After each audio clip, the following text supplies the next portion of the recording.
මේ දවස්වල මම උදේට නැගිට්ටාම මුලින්ම කරන්නේ ගෙදර ඉස්සරහා දොර අරින එක. ඉතින් ඒක පිරිසිදු වාතය ගේ ඇතුළට එන්න වගේම විෂ ශක්තිය ගේ ඇතුළට එන්නත් ඒක ගොඩාක් හොඳයි කියලා මම වීඩියෝ එක දැක්කා. ඉතින් මටත් හිතුණා ඒක ඇත්ත වෙන්න ඕනි කියලා. ඒක නිසා ඉතින් මම උදේට නැගිටපු ගමන්ම ඉස්සරහා දොර අරිනවා. දොර ඇරලා චුට්ටක් එළියට බහලා බලපුවාම ඉතින් බලන්නකෝ මේ කුරුල්ලන්ගේ කිචිබිචි සද්දේ මේ වෙලාවට තමා හරිම ලස්සනටම ඇහෙන්නේ. මොකද ඉතින් වටේ පිටේ කිසිම සද්ද බද්දයක් නැහැනේ. එයාලගේ සද්ද විතරමයි. ඉතින් ඒ සද්ද පොඩ්ඩක් අහගෙන ඉඳලා ඇතුළට ඇවිල්ලා මං ඔන්න උදේටයි දවල්ටයි කෑම ටික ලෑස්ති කරගන්න තමයි හදන්නේ.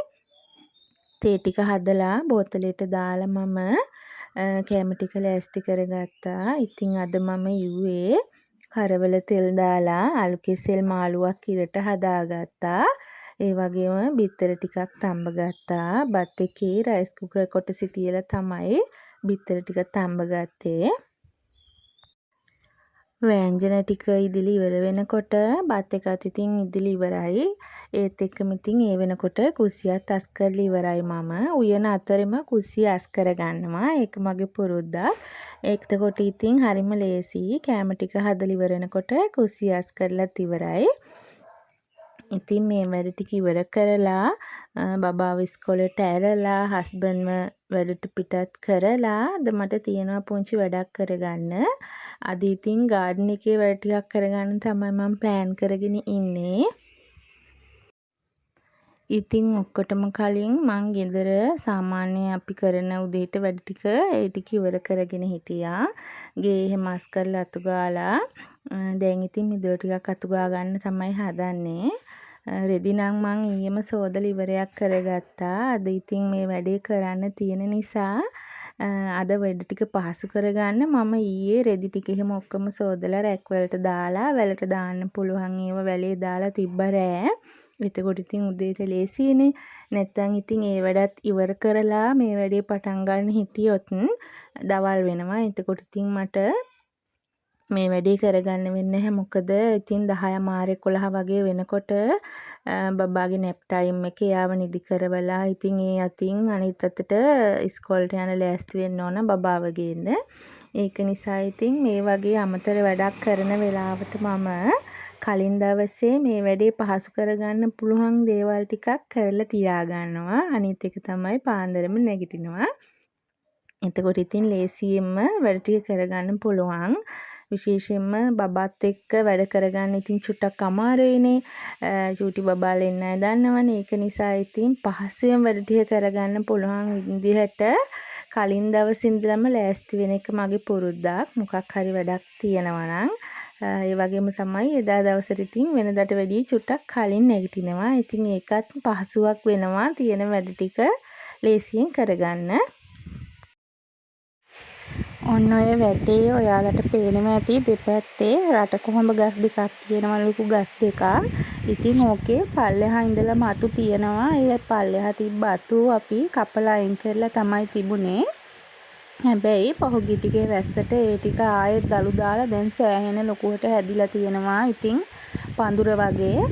ඉතින් ඒ ටික අද කපලා අයින් කරගන්න තමයි මං හදන්නේ. අයින් කරගෙන මිදුල පොඩ්ඩක් ගොඩාක් ලොකුවට සුද්ධ කරන්න දෙයක්වත් නැහැ. අර වැට දිගට චුට්ටක් ඉතින් වෙන වෙන ගස් හැදිලා තියෙනවා අනවශ්‍ය ඒවා. ඒ ටික කපලා අයින් කරලා ඒ ටික තමයි කරගන්න හදන්නේ. ඉතින් ලොකු වැඩකුත් නෙමෙයි. හැබැයි ඉතින් බබාවත් බලාගෙන මේ වගේ වැඩක් කරගන්නවා කියන්නේ ඉතින් චුට්ටක් වෙලා යන අමාරු වැඩක්. මොකද ඉතින් පොඩි අය එක තැනක ඉන්නේ නැහනේ.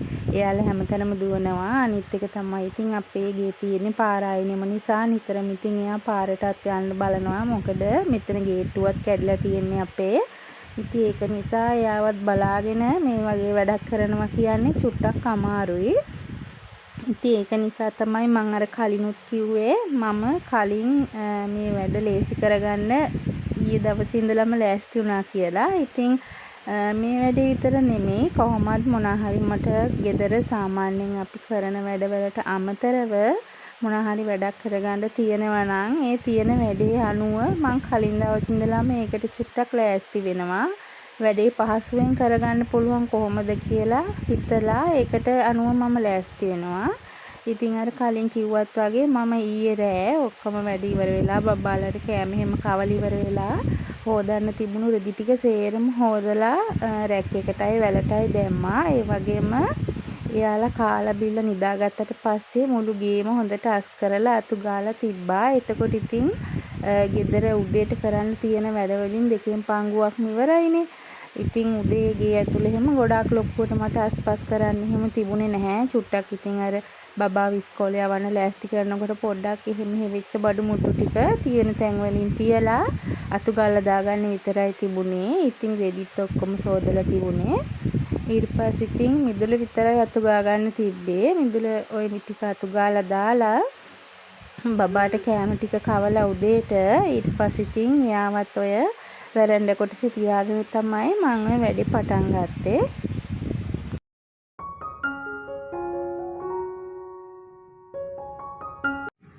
ඉතින් බලන්නකෝ අපේ ගෙදර ඉස්සරහා ඔය පාර කොටස කොච්චර ලස්සනද කියලා. ඉතින් මම මිදුලේ වවලා තියෙන තනකොළ ඔතන ඉස්සරහට පාරටත් ඇවිගෙන ඇවිල්ලා තියෙන්නේ.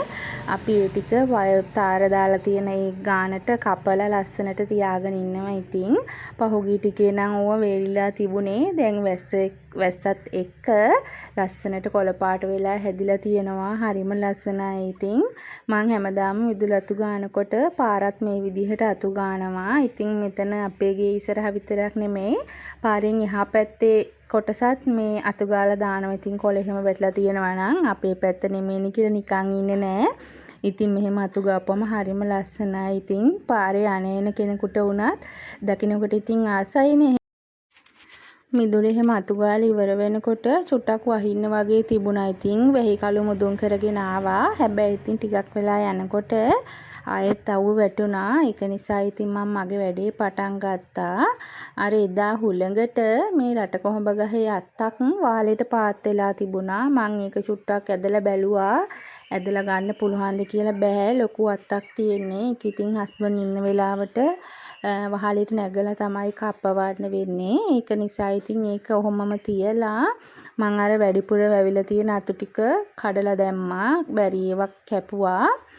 ඔතන මම පොඩි ඉන්ඩෝ ප්ලාන්ට් එකක් හදපු එකක් පෝච්චියක ගහක කපලා අයින් කරගත්තු අත් කොටසක් ඒ පෝච්චියට හිටවලා ඒකේ යවලා තිබුණා. ඒක මේක දිගේ ගිහින් තිබුණා හොඳට. ඊට පස්සේ මම ওই ගහ මුලින් තිබ්බ ගහ දිගේ යයිනේ කියලා.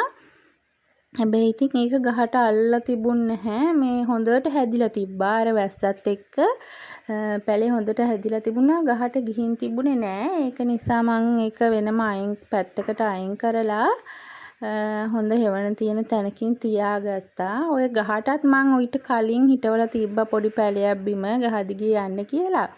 ඉතින් ඒකත් ඔහෙ මැරිලා වගේ තමා තිබ්බේ. කොහොම හරි අර වැස්සට ඒක හොඳට ගහට අල්ලලා හැදිලා මමත් දැන් මේක සුද්ධ කරන වෙලේ තමයි ඒක දැක්කේ. පෙන්නන්නම්කෝ ඉස්සරහට ඔයාලට. මං ඉතින් මේ වැඩ ටික කරනකම් අපේ චූටි බබා ඔය වරන්ඩා කොටසට වෙලා ඉන්නවා. එයා ඉතින් මෙතනට දුවගෙන ඇවිල්ලා මේවා අදින කරන නිසා මං එයාට පුතාගේ පරණ පොතකුයි පාට පැන්සල් දෙක තුනකුයි දුන්නා. ඉතින් දැන් එයා ඒක තියාගෙන ඒකෙන් කුරුටු ගගා ඒවා මේව කර කර ඉන්නවා. හරි ආසයි ඉතින් එයා පොත් පැන්සල් වලට. ඉතින් පුතා ඉස්කෝලේ වැඩ කරනකොටත් එහෙමයි.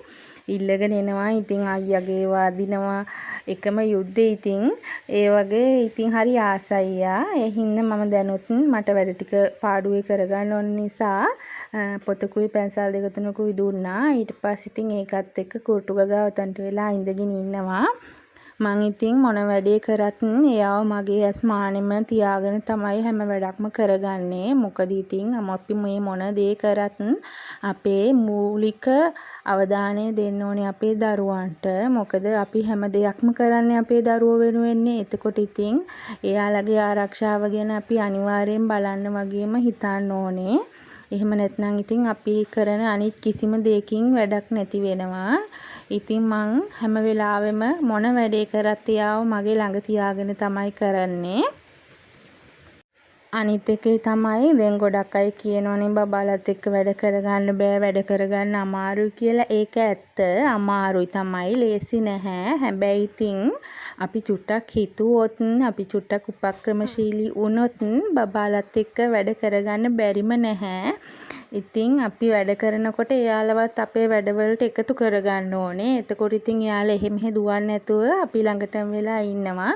දැන් මම මේ වැඩේ කරනකොට ඔන්න එයාට දැන් පොතකුයි පැන්සලකුයි දීපු නිසා එයා ඔතෙන්ට වෙලා ඒක කර කර ඉන්නවා. ඉතින් සමහරලාට මං ගාවටත් එනවා.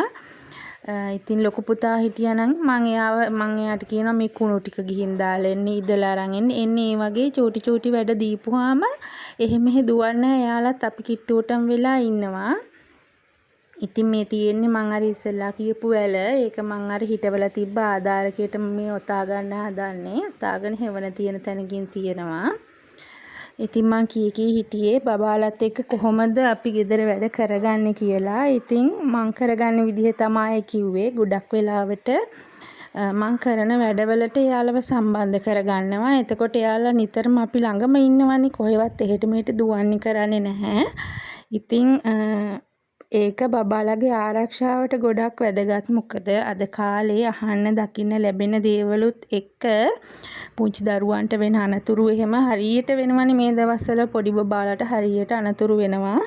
ඉතින් ඒක නිසා අපි මොන වැඩේ කරත් එයාලව නිතරම අපේ ඇස් මානෙම තියාගන්න ඕනේ. ඒක තමයි වැදගත්ම දේ. කුස්සියේ වැඩ කරන වෙලාවක් වුණොත් මං ඒ වෙලාවටත් ඉතින් බබාව ළඟට ගන්නවා. දැන් උයන වෙලාවක් වගේ නම් පොල් එහෙම මිරිකලි වුණාට පස්සේ පොල් කුඩු ටික චූටි බේසමකට දාලා වතුර චූට්ටක් දාලා එයාට දෙනවා. එතකොට ඉතින් මං වැඩ ටික කුස්සියේ වැඩ ටික ඔක්කොම ඉවර කරගන්නකම් එයා ඒක මිරික ඉන්නවා. ඉතින් ඒ විදිහට තමයි පුතා ඉස්කෝලේ වැඩ කරන වෙලාවට උනත් කරවන වෙලාවට උනත් එයාට පොතකුයි පැන්සල් දෙක තුනක් දීපුවාම ඉතින් එයා ඒක කර කර ඉන්නවා. ඒ විදිහට තමයි ඉතින් කරගන්නේ ගෙදර වැඩ. එහෙම දැන් එයාලව සම්බන්ධ කරගෙන කරගන්න බැරි මොකක් හරි වැඩක් නම් එයාලත් එක කරන්න බැරි වැඩක් නම් ඉතින් එයාලා නිදි අතරේ තමයි කරන්නේ. ඉතින් මොකක් හරි චුට්ටක් වෙලා යන වැඩක් තියෙනවා නම් හවස් අරුවට මම දෙන්නවම එකට නිදි කරවනවා.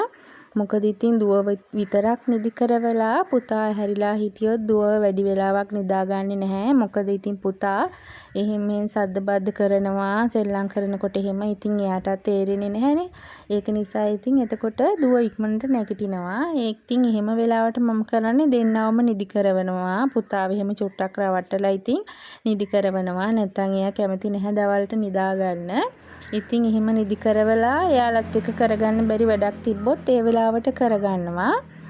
එහෙම තමයි ඉතින් ගෙදර වැඩ මම කරගන්නේ. ඉතින් මම විතරක් නෙමේ ගොඩක් චූටි බබාලා ඉන්න අම්මලා මන් දන්නවා ඒ විදිහට තමයි ගෙවල් වල වැඩ කරගන්නේ. ඉතින් ගොඩක් අම්මලා ඉන්නවා ගෙදර වැඩ විතරක් නෙමෙයි පොඩි ස්වයං රැකියා එහෙම කරන අම්මලාත් ඉන්නවා. ඉතින් ඒ අම්මලාට ගොඩාක් ලොකු ගෞරවයක් හිමි වෙන්න ඕන. මොකද ගෙදර වැඩත් කරගෙන බබාලවත් බලාගෙන තව අමතර වැඩකුත් කරනවා කියන්නේ ඇත්තටම ලේසි නැහැ.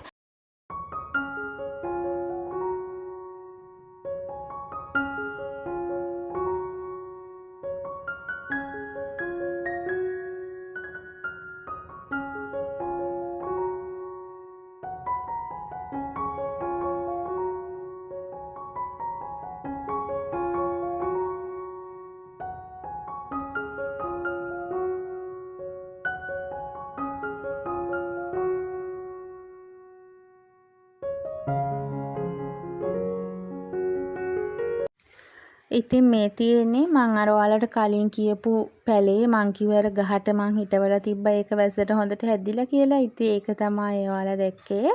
ඉතින් වැඩ ටික ඉවර වෙලා මං ආයෙත් මේ වටේ චුට්ටක් අතු ගාලා දැම්මා. ගස්වල අර කොළ එහෙම හැලුණානේ පොඩි කොළ කෑලි අතු එහෙම. ඉතින් ඒ ටික අස් කරලා අතු ගාලා දැම්මා. දාලා තව පුංචි වැඩක් කරගන්න තමයි හදන්නේ. මගේ මිදුලේ අවුව වැටෙන තැන් හරිම අඩුයි. ඉතින් මල් පිපෙන ගස් එහෙම මගේ ගාව හරි අඩුයි. මං හරි ආසයි මල් පිපෙන මේ පැල වර්ග හිටවන්න. ඒ වුණාට ඉතින් අවුව නැති නිසා ඒවා හිටවන්න බෑ. මොකද ඉතින් ගොඩාක් මල් පිපෙන ගස් වලට හොඳට අවුව ඕනනේ. අවුව වැටුනොත් තමයි මල් පිපෙන්නේ. ඒක නිසා ඉතින් මල් පිපෙන ඒවා හරිම අඩුවෙන් තමයි මම හිටවන්නේ. මෙන්න මෙතන කණුව ගාවට නම් උදේවරුවට ටිකක් අවුව වැටෙනවා. මම ඉතින් මෙතන පොඩි මල් පොඇත්තියක් හදාගන්න තමයි හදන්නේ. ගෙදර ඔය පරණ පිටිපස්ස විසි කරලා තිබුණු මේ බිඳිච්ච උළු කැට වගේක් තිබ්බා. මම ඉතින් ඒ ටික ගෙනල්ලා ඒක වට කරලා මෙතන පුංචි පාත්තියක් හදාගන්න තමයි හදන්නේ. පොඩ්ඩක් ඉතින් මං ලකුණු කරගත්තා පාත්තියේ කොහොමද ඕනි කියලා කකුලෙන්ම චුට්ටක් ඇඳලා ඉතින් අර උළු කැට ටික පොඩි පොඩි කෑලි වලට කඩලා ඒකෙන් පාත්තියේ වටේට අල්ලගන්න තමයි හදන්නේ. අද සමාජයේ ගොඩ දෙනෙක් ඉන්නවනේ මොන දේ කරන්න ගියත් හැම දෙයකටම සල්ලි ඉස්සර කරගන්නවා. මොනවා හරි ගෙදර වැඩක් වුණත් ගේ ඇතුලේ මොනවා හරි ලස්සන කරන දෙයක් එහෙම නැත්නම් ගාඩන් එක හදාගන්න වැඩක් මොනවා හරි දෙයක් කරන්න හිතුවොත් ගොඩක් වෙලාවට කියන්නේ අපිට කොහෙන්ද ඕවා කරන්න සල්ලි ඕවා කරන්න සල්ලිකෝ සල්ලි නැතුව ඕවා කරන්න පුළුවන්ද ඔහොම කියන අය ඕන තරම් ඉන්නවා. ඉතින් මෙහෙමයි සල්ලි කියන දේ ඕන අපිට සල්ලි නැතුව බෑ. හැබැයි ඉතින් ඔය කියන හැම දෙයකටම සල්ලිම ඕනේ නැහැ. සල්ලි වියදම් නොකර අපිට කරගන්න පුළුවන් දේවල් ඕන තරම් තියෙනවා. ඒකට ඉතින් චුට්ටක් හිතන්න තමයි ඕන. දැන් අපි හිතමුකෝ ගාඩන් එකේ මොන හරි මල් හිටවන වැඩක් හරි මොනවා හරි කිව්වොත් ටක් ගාලා කටියට මතක් වෙන්නේ ඕන පෝච්චි ගන්න ඕන මල් පෝච්චි ලස්සන පෝච්චි ගන්න ඕන ලස්සන මල් පැල ගන්න ඕන. ඉතින් මෙහෙමයි සල්ලි තියෙනවා නම් ඒක වියදම් කරලා ටිකක් ලස්සන පෝච්චි ටිකක් පැල ටිකක් ගන්න පුළුවන්. හැබැයි ඉතින් සල්ලි නැති කෙනෙකුට නම් එහෙම හිතු විදිහට වියදම් කරන්න නැති කෙනෙක් නම් අපිට පුළුවන් අපේ ගෙදර තියෙන පෝච්චි වලින් එහෙමත් නැත්නම් අහක දාන ඔය අපි හිතමු අයිස්ක්‍රීම් කප් වගේ දේවල් අනේ දේවල් වල වුණත් මල් පැලයක් හිටව ගන්න බැරි කමක් නැහැ. ඉතින් මල් පැල වුණත් අපිට පුළුවන් අපේ අහල පහල අයගෙන් හිතවත් අයගෙන් යාළුවන්ගෙන් මල් පැලයක් දෙකක් අතු කෑල්ලක් දෙකක් අරන් පැල කරලා හිටවලා ලස්සනට අපේ මල් වත්ත අපේ ගාඩන් එක හදාගන්න පුළුවන්. ඉතින් දැන් මේ මං හදන මල් පාත්තිය දිහා බලන්නකො මේකට මට කීයක්වත් වියදම් වුනේ නැහැ. මට ඕනුනේ විසික් කරලා තිබ්බ අර උළු කැට ටික විතරයි. ඉතින් මං ඒකයි කිව්වේ අපි චුට්ටක් හිතන්න විතරයි ඕනේ. හැම දෙයකටම සල්ලි ඉස්සර කරගන්නේ නැතුව අපි මොලේ චුට්ටක් කල්පනා කරලා බැලුවොත් අපිට සල්ලි වියදම් කරගන්නේ නැතුවම ලස්සන ගාඩන් එකක් හදාගන්න පුළුවන්. ඉතින් මෙන්න මෙයාලගෙන් ටිකක් තමයි මම ඉස්සරහට එක්කගෙන යන්න හදන්නේ. ඔන්න ඉතින් යන්න බෑම කියලා කිව්වා. හැබැයි ඉතින් මං කොහොම හරි කියලා ටික දෙනෙක්ව ඉස්සරහට එක්කගෙන ගියා.